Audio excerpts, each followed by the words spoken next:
Bonjour à tous, ici Gabriel Aladin, psychopédagogue. Bienvenue sur Pensons Inclusion. Dans notre dernière vidéo, nous avons fait la connaissance de Yanis et de sa dyspraxie. Aujourd'hui, je veux vous emmener à l'intérieur de son cerveau, pour comprendre pourquoi une simple journée de classe est, pour lui, l'équivalent d'un marathon intellectuel.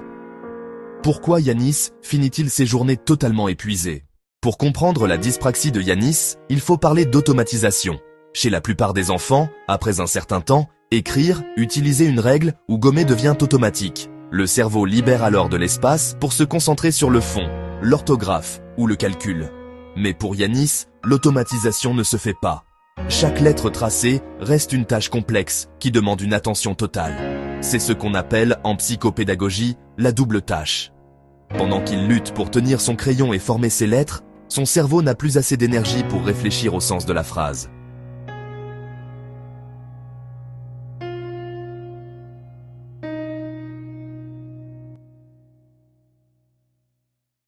La dyspraxie touche aussi ce qu'on appelle les fonctions visuo-spatiales.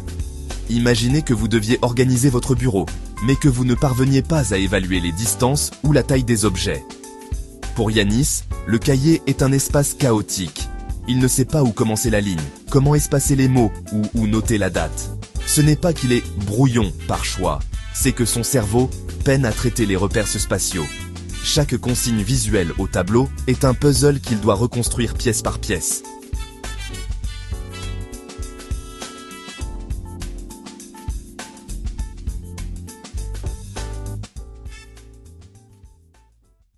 En tant qu'expert, je vois souvent l'impact dévastateur du jugement sur ses enfants.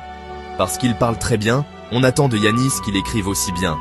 On lui dit souvent « fais un effort » ou « applique-toi ». Mais l'effort, Yanis le fait déjà au décuple.